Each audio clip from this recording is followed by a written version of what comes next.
Sending data.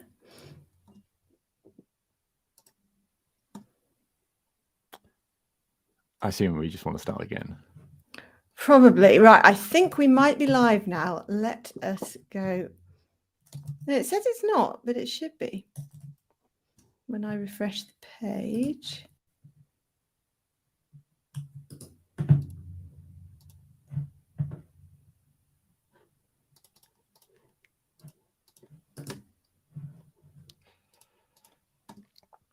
I can still see us on Oh,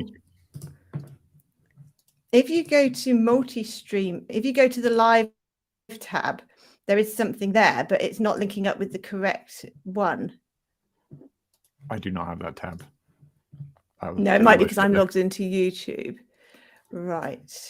What to do about that? So link it up to the correct video. Oh, I see. Yes, multi-streaming with live.io. Okay, yeah, it's not on the link.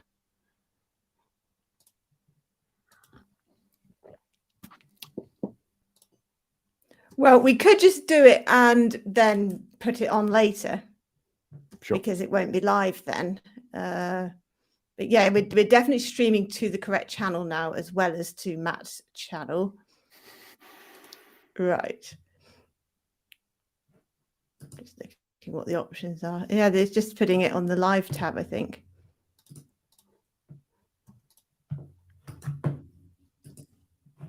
But we are live on that. Right. Well, I think our only option then is to just do it and then make sure it's added to all the correct podcasting things in the YouTube channel afterwards.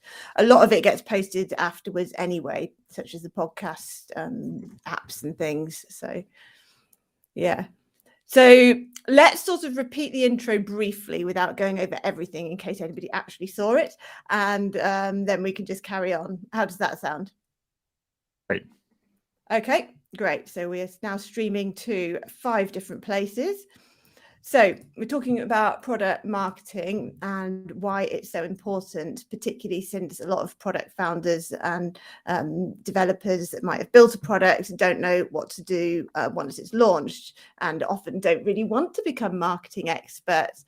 So let's talk about the sort of, if you're in that position, then what do you think is the best thing to do? You don't want to become a marketing expert, but you need to do certain things to get your product out there. What is the key?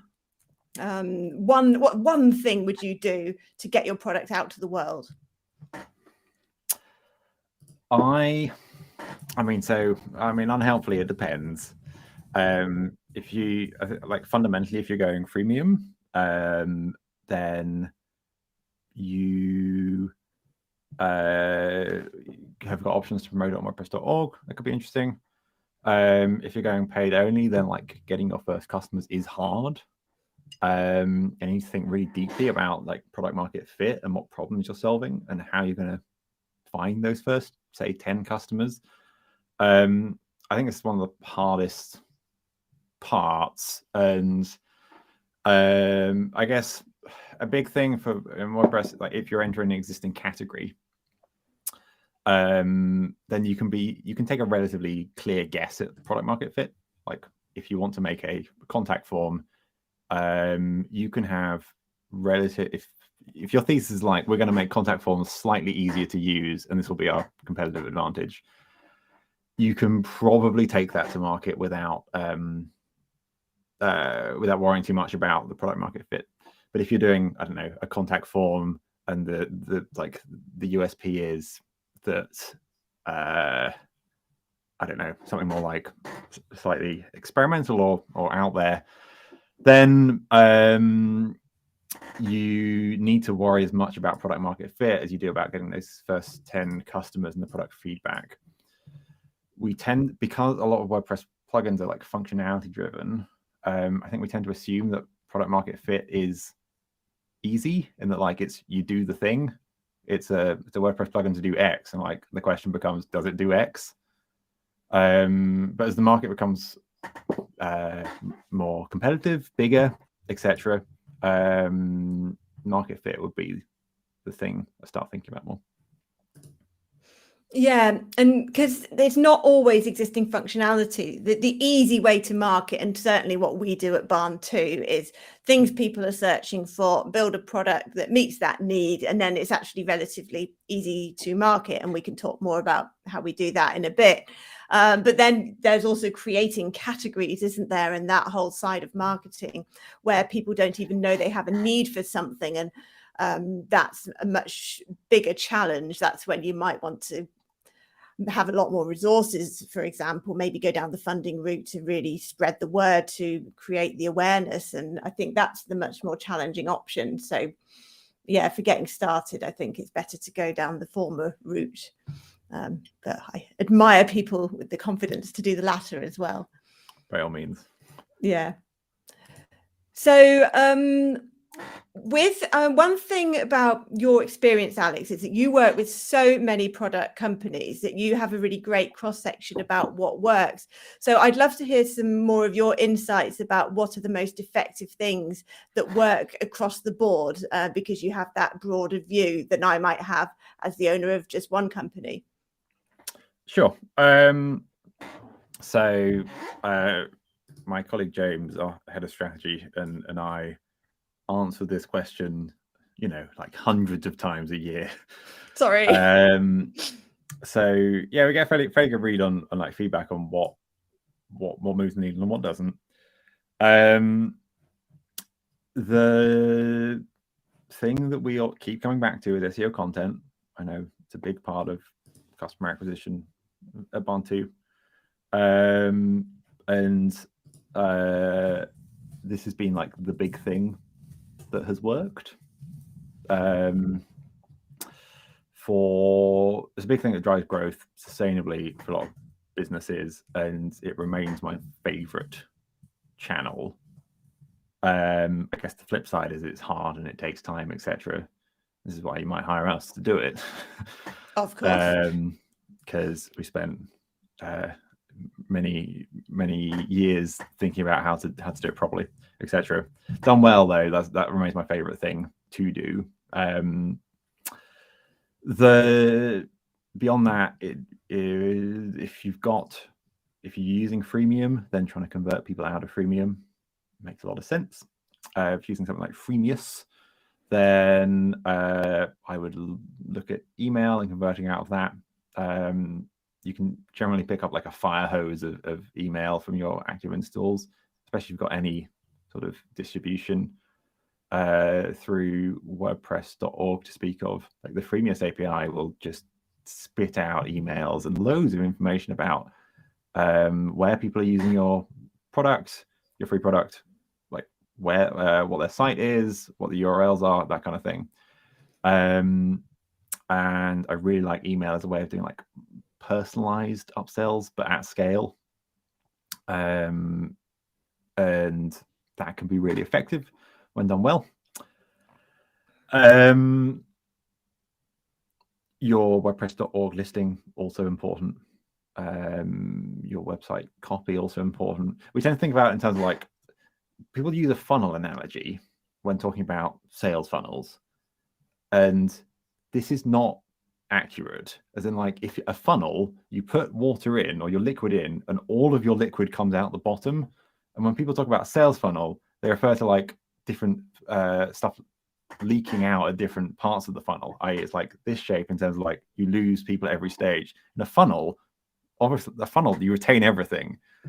And so whilst it may be prudent to add more people into your funnel, it may also be prudent to stop any leakage out of your funnel, because a funnel should retain everyone. Yeah, we need a new analogy. What does leak? Because funnels are solid. Right, not like a sieve. Yeah, a sieve that's funnel shaped. Is that a thing? It'll have to be. This could be a new product. Great. Yeah, you can write a book on this. Probably someone has, and I've stolen it, but I'll take the credit. Yeah. Yeah, because there's so many different things, it's hard to know how to focus. So let's move on to story time, which is the part of the show where we each to talk about a specific story or experience that we've had with regards to the topic. I'll go first to basically give you a chance to think. So I thought I'd talk more about our marketing setup at Barn2. So we have to give some background, we have 20 premium plugins, maybe 4 or 5 free ones. And most of them are WooCommerce, but they're not all WooCommerce. But like I said before, all of our products are really specific and things that people are actively searching for. So we've tailored our marketing accordingly. As Alex said, content is super important. So we do a lot of work to find the right keywords. We've been working with Ellipsis since like 2017. And while we do have marketing people in-house now, as we've grown, we still have them helping us with coming up with new concepts for articles based on evidence. So we try to put evidence in everything we do. And Alex likes the phrase reduce randomness, don't you? That's one of your things, to reduce randomness in marketing. So we do a lot of work to try and do that and produce long form content that will rank in the search engines to promote our products.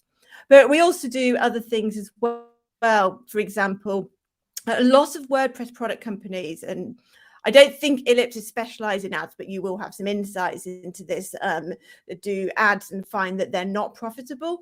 And we actually do make a profit from our Facebook and Google ads. So I'd say they are worth trying. My advertising guy for Google, I actually found on Fiverr and paid him like $100 to set up ads. And amazingly, they were profitable. So it is worth running experiments, even when people say things won't work. And we pause ads that aren't profitable and put more money into the ones that are, and so on. And it works pretty well. So while it's not as good as content, it is worth looking at other channels like that.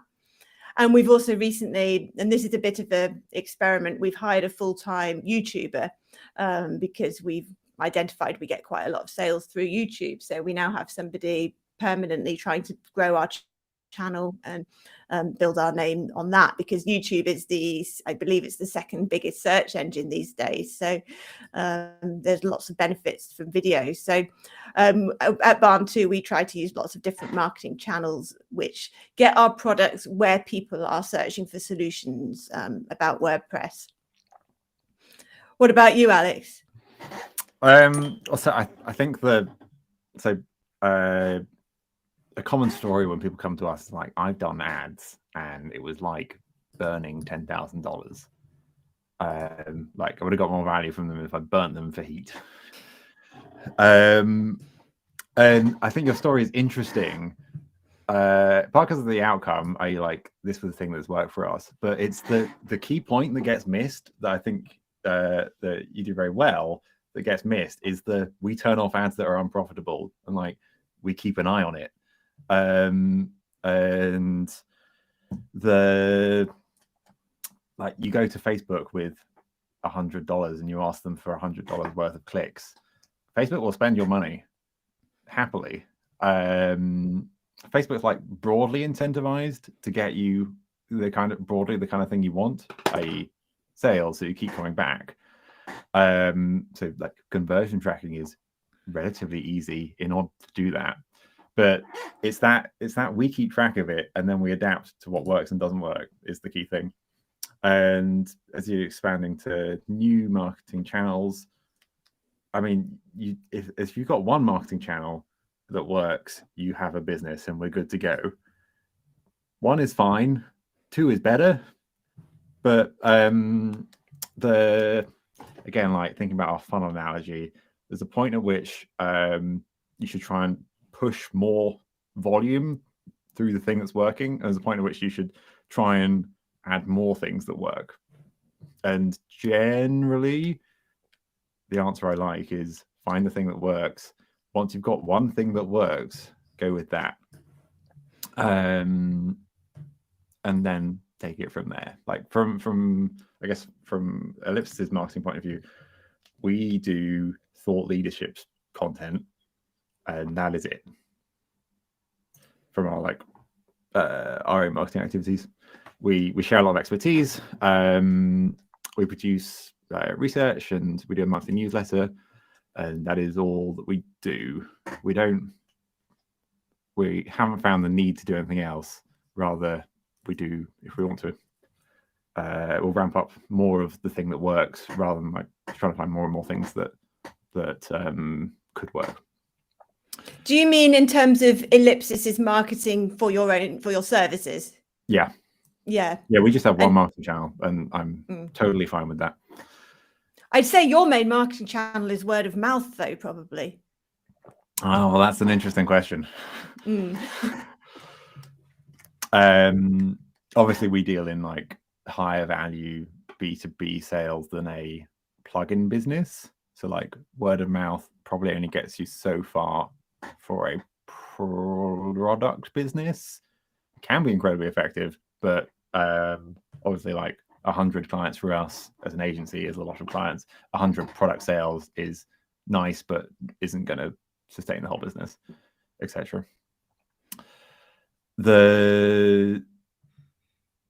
I really like finding the thing that works and just doing that, and being prepared to experiment with that. And that fits in with the whole 80-20 rule philosophy, that you will find that the thing that you spend often 80% of your time on, or vice versa. I've forgotten how to describe it now. And you get 20%. You need to find out what gets 80% of the results and focus on that, rather than letting your time be spent on all the small things that are just distractions. And with Ellipsis, it's because you have sort of come across as a service company, but actually you're partly a product company as well, because of the way you learn and productize. And last week we were speaking with Andrew about AI and all of that, and you've built custom AIs and things, haven't you, to assist companies with their marketing? Yes. Falcon AI is our product that we use to increase the effectiveness of SEO content. We've been working on Falcon for a couple of years, and we predict if a piece of content is going to succeed before the content gets created. And this is like wildly powerful in a world where you're creating content like the normal way. You might find a target keyword for your piece of content. I don't know, say we're targeting like how to do something with their contact form. Find a target keyword. You're going to create that content. Maybe you ship it out to a freelancer, and you get like one go at making that work. You do the draft, you have the edits, you publish it, and that's like one version of that. Either that piece of content works and you get a ranking. Maybe it ranks, I don't know, after 6 months, it ranks number 5, and we're all very happy with that. Maybe at that point we do an update and we get it up to ranking number 2. Sounds great. Maybe we do a third update 6 months after that, and it ranks number 1, and we've finally made it to the top. In that best case scenario, which is extremely unlikely to start with, what generally happens is you publish your content once and then you forget about it, or it doesn't perform, and so we never look at the analytics again. But in that best case scenario, you've been through like 3 versions of that piece of content. With Falcon, we will go through an infinite number of versions of that piece of content by turning the things that make up the post, so like your title, your meta description, your headings, word count, sentiment, tone of voice. Take all of those things and we'll say, what if we did A? What if we did B? What if we did C, etc.? And what would the rank be if we changed, if it was A, but we changed the meta description? If it was A, but we changed the meta description and the word count, etc. And so you go into publishing a post having looked at like 1,000 versions of what that post could be, rather than just your one, this is what I think is best. What we found is that most SEO content doesn't work. It's very common for technology companies to have like 80% of their content will get fewer than 10 clicks a month from organic search. And that is just wildly wasteful. And what we're doing is predicting, are you in that 20% that does work? Yes or no? If yes, let's do it. If no, let's not do it. And this is how SEO is winner takes all. And so we're predicting if you're going to win or not. And then we can happily make our clients the winners. Yeah, and then it's worth investing in because you have some more probability that it's going to work as well.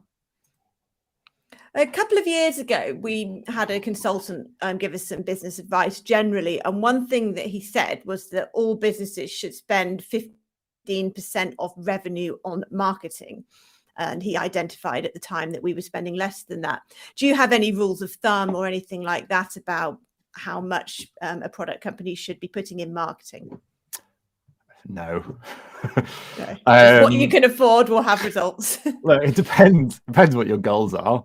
And on like a fairly mature bootstrap business that is profitable, I don't know, 5 years in, that sounds perfectly reasonable. But it's a sliding scale, and that number might go up or down depending what your other priorities are and what your goals are from the business. It's a how long is a piece of string. That's true. Yeah. And I think the most important thing is to do something, anything, just get the word out there. If you haven't got a budget, write something about your product at least. And people generally don't have budgets when we're talking like WordPress products. And that's fine. Like, we don't have a marketing budget, and we commit to like XYZ activities, and they're important to us, and we get them done. This is reminding me I need to write press marketing for next Tuesday. You can subscribe at getellipsis.com. But I know that every Tuesday we send our press marketing email, and that for you that might be that, I don't know, every Friday you put out your blog post and you're committed to this.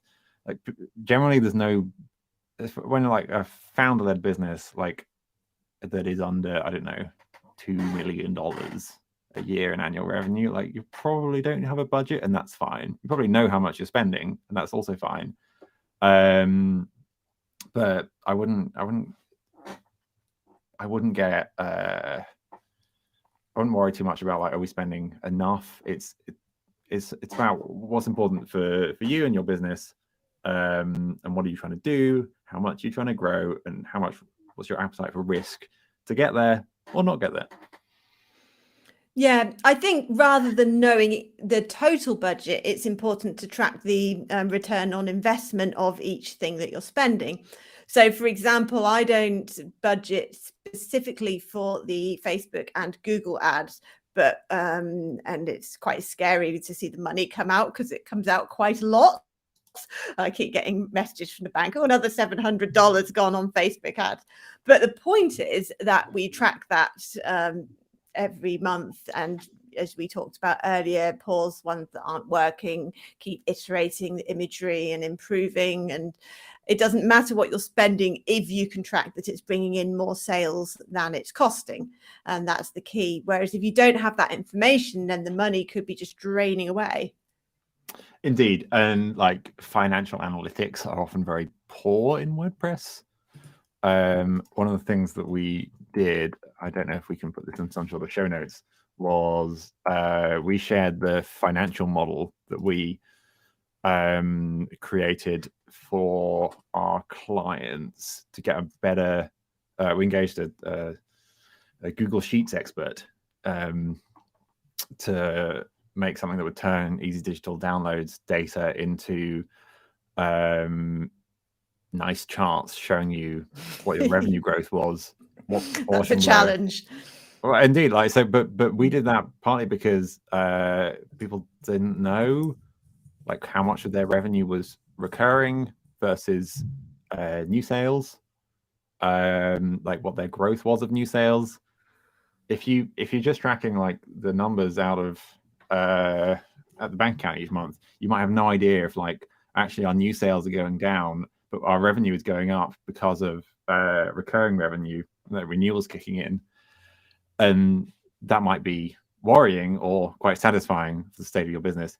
But it's common not to know those things, and knowing those things making it extremely convenient for yourself to know these things, like whatever like automated Slack notification you want to set up on Monday morning, ping you about like, here is what our sales last week were. Here's the proportion that were recurring. Here's the proportion that were new. Whatever it is you want. Here's how it broke down across our products. The more literacy and the easier you can make it. You said, well, for you, that might be like, I get a text every time the bank tries to spend more money on Facebook ads. It's just a reminder. The more convenient you can make it for yourself, the easier you make it to act on that data. Yeah, and a real life example of that is that your colleague James identified through this sort of analysis on our sales that our revenue was going up because our new sales was, but actually our renewals have been going down for like a year. And so that's given us something to investigate. I'm not sure exactly what to do about that because we're quite good on maintaining, all the emails and everything and retaining people, but it's interesting to know that the renewals have been going down, and that obviously if we could stop that, then that would make a big difference. So we need to, now we've got that data which was not available readily from EDD, then we know to analyze that. Is it just a post-COVID thing or something, or is it something wrong with the company that we have the power to change? So the data you can really use in actionable ways once you've got it, and as you say, that is sadly lacking for a lot of WordPress product companies. You could do a lot worse though than find our spreadsheet, which we made public, and dump your EDD export into that and spend an hour looking at numbers. Yeah. Or if you hate doing that, then get Ellipsis to do it for you. Because a lot of product companies, but it's really great that you released that, because a lot of people do like to get in with the data, but they don't know quite how to format it or something. Yeah, problem to solve for the industry. To be fair, if you want more stuff through Stripe and use Stripe rather than PayPal, Stripe's reporting is decent. It's something you can use a bit more easily. But yeah, problem one is get something that works from a sales and marketing point of view. Problem two is understand what is working and where you can do more. Yeah, that's true. And in terms of the data, there's sort of two strands of that. There's the data from how your business is doing, the sales, the renewals, and those stats. And then there's your marketing stats, your SEO, where you are in the rankings for your keywords. Is that going up or down? Your overall visibility.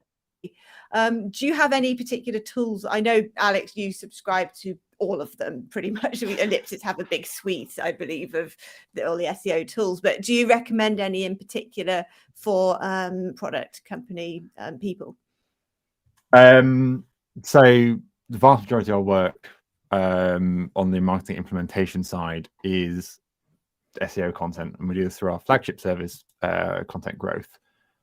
For Content Growth, we have built our own SEO reporting stack, which is a slightly unhelpful answer. We track everything like religiously, and we've ended up building our own like reporting analytics that pull out of the Google Search Console API. And internally we have a huge database of everything, and then we can understand what that's doing in real time, and if stuff is performing as it should or shouldn't do in real time, and then we can take action based on that. We did that because it's extremely important to keep track of like your funnel metrics. If you're thinking in terms of KPIs, your like top level metric is revenue, and then you'd have like metrics that explain that. And yes, like the number of people who visited the product page last week would be a great explanation metric. And then your like second tier metric would be like how many people clicked from Google onto the product, or like onto a blog post about that product last week. So we keep track of like stats in terms of like top level metrics, Y metrics, and action metrics. and we've ended up building our own like wildly complicated system. So we have control over it, and the Google Search Console data is more accurate than anything else. It's more accurate than Google Analytics for the same information. So we do that. That's not very helpful or actionable though. So short of spending a year building the world's most complicated Airtable, I'm not really sure what to tell you. Yeah, we've started because we have in-house stuff and we use Ellipsis for idea generation and research. We've signed up to a few things like SEMrush and ClearScope to try and do it ourselves, although there is a lot of data needed, and it can be quite overwhelming when you've got hundreds and hundreds of posts that you want to optimize all at once. There's a lot of tools. Yeah, so like we have moved away from using these commercial tools, especially on SEO stuff. And it would either run through Falcon or we'll use our in-house reporting stuff. A simple version of what we do is like probably a great idea. What's important for us is to be able to understand how everything is doing now and whether that meets expectations or not. And if not, then what are we doing about it? That's one half of it. Once you get to producing a lot of content, though, you also have to worry a lot about production. And so having metrics for production time, production quality over time, etc., becomes more and more important. One of the big things that we keep an eye on is the number of days it takes us to produce a post, because it's really easy for that to be like 200 days. Like we start working on this post we asked the freelancers to start writing it in January, and then suddenly it's like June and we haven't got the post out, etc. One of our conclusions from this is we now have a writing team in house rather than use freelancers, and we found we can turn content around wildly quicker, and this is very pleasing because it shows up in our production metrics and stuff like that. It's for us, we have the bandwidth to like we have the bandwidth to look at a wild amount of data and keep on top of it. If I was running one plugin business, I probably wouldn't worry quite so much about my production time being 42 days rather than 41 days. But certainly you would want to know that like stuff is going out, it's meeting our this is what our OKR is for number of posts on each month. This is what we've met, this is what we haven't done. Here's how we're managing these things. And then once we've done the work, our action metrics, here's how it's doing. And then you create a nice virtuous cycle of dealing with those metrics, improving stuff, and then you're away. It's interesting because we've moved away from having in-house writers. We produce enough content to justify 2 or 3 in-house writers, but when I hired people, the production just went down so much. I couldn't believe how little people were doing in-house compared to the freelancers. So now I'm just trying to have a really regular team of good freelancers who know the timescales and everything. But at your scale, you can really implement processes and expectations and so on. So it's worth you investing that extra time, I suppose. Yes. Yeah, I mean we've got a lot of managerial overhead to have the capacity, the management capacity to run and nurture and grow a team, and that's very important. And then we've got from a content process point of view, we've got the structure to be able to plug in say our in-house writing versus going out to a freelancer, etc. We just felt that we could improve quality, production times. Does increase cost a little bit, yeah, but we thought that those were acceptable trade-offs. Yeah, sounds good. Does sound good. So what are your thoughts about marketplaces, because when we first started the switch from service company to product company, I had no confidence in marketing, despite having a marketing background. And I thought, I want to be on a marketplace because that will give my product the exposure that I might struggle to get on my own domain. That didn't work out in the end, and we ended up launching plugins on our own domain, and it went great because we were niche enough to get rankings very quickly for what we needed to, and therefore get sales. So I'd be interested in your thoughts about when it's appropriate to sell directly and when it's appropriate to use a marketplace to give you that step up. So, I mean, I think you've captured the exact reason you use a marketplace. It effectively outsources sales and marketing beyond like a single product page listing. And to the extent that that is possible, or like that the marketplace offers that, then great.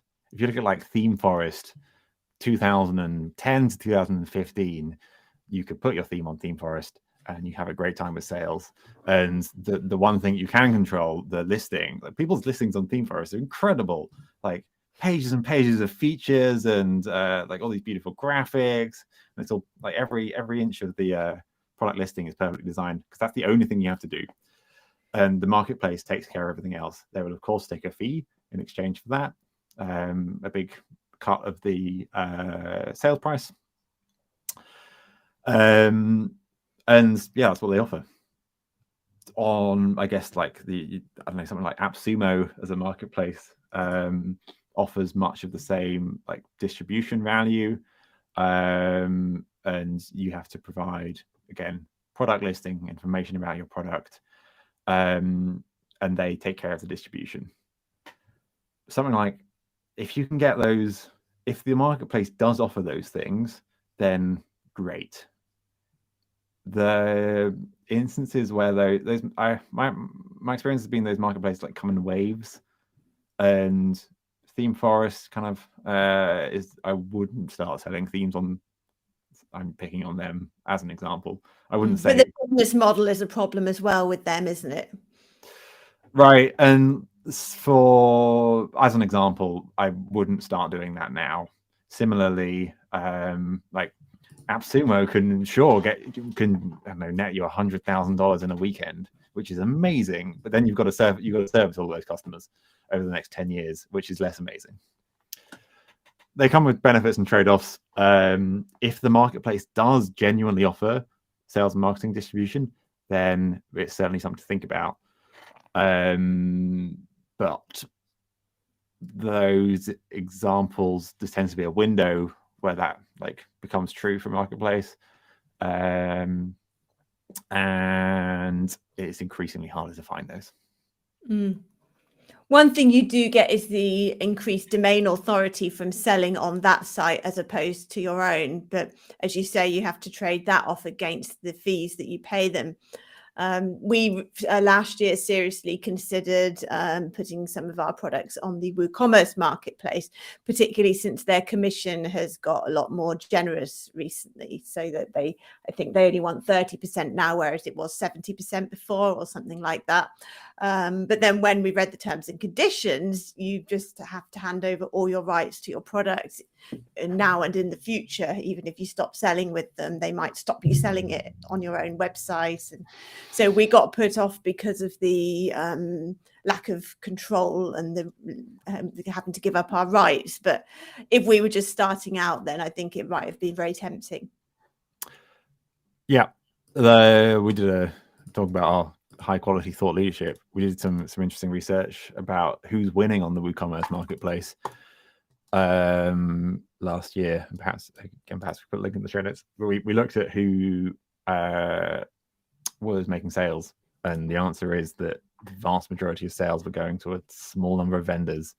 The 3 vendors made up 3/4 of the sales from our estimations. Based on those numbers are likely a bit wrong, but they're probably ballpark about right. And yeah, like we were asked the question, can new listings get traction? And we plotted a histogram of quantity of revenue in that range versus the different ranges. Are you like, how many plugins have made $0 to $1,000? How many have made 1,000 to 10,000, etc., etc.? And most were grouped at the low end. Yeah, like we estimate that most your average product on WooCommerce marketplace is doing under $50,000 a year.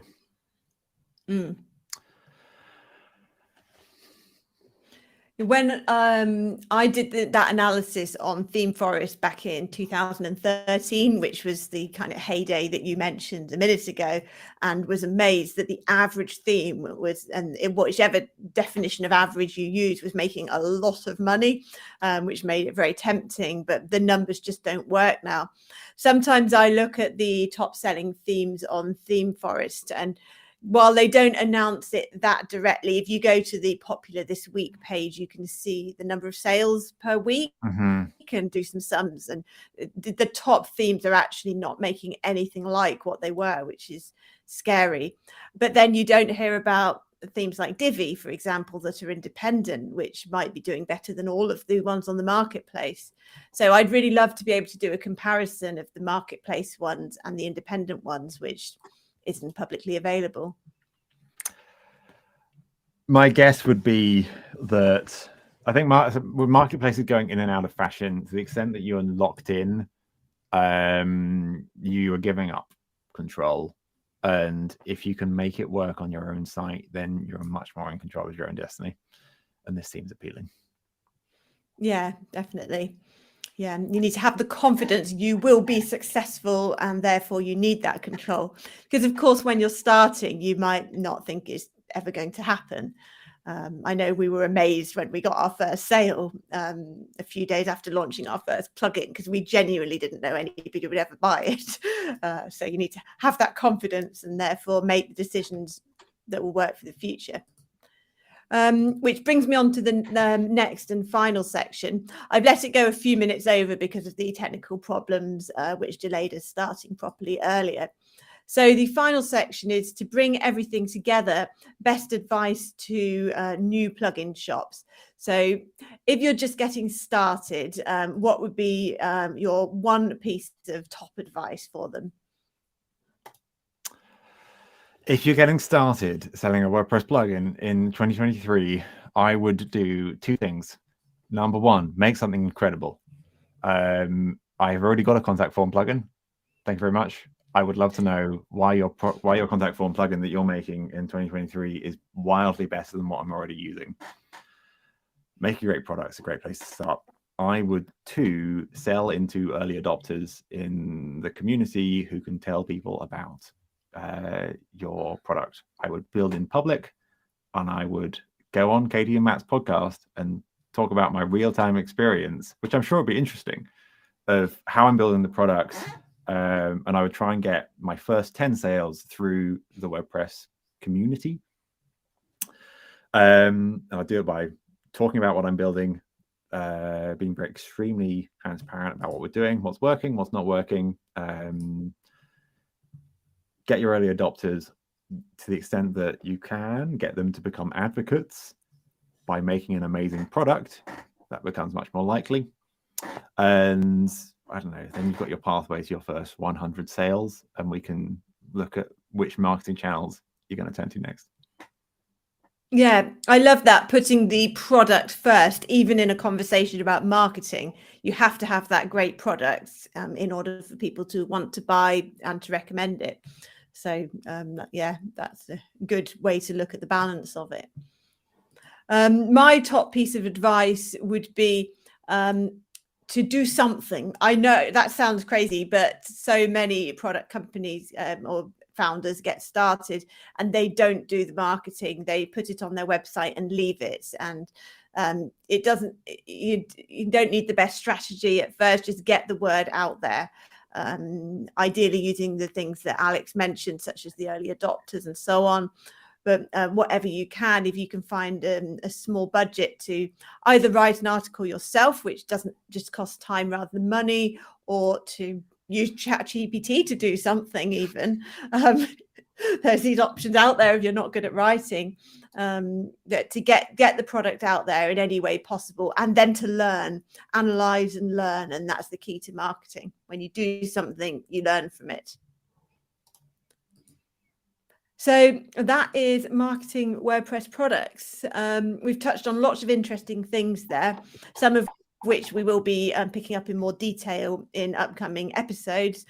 For example, in the next couple of weeks, we're going to be talking about how to build a WordPress product in a crowded marketplace. And I love that idea because it fits with what Alex has used the analogy several times about the Forms plugin, because there are so many Forms plugins, but people like WS Form, for example, are doing a great job at creating new ones and differentiating them and making them successful through effective marketing and a great product, even though you'd think that was impossible because there's so many successful Form plugins out there. So we're going to be focusing on that as one of the upcoming topics. So yeah, tune in every week and talk about a different topic. And we are still looking for guests and ideas for upcoming episodes as well. So thanks, Alex, very much for coming on with us and sharing your insights into marketing WordPress products. And we will, if you send me over that spreadsheet, we can put it in the show notes, Sure. and then people can play with the data. And come back next week. Hopefully Matt will be better by then, and we'll have another interesting discussion. So thanks everybody for watching.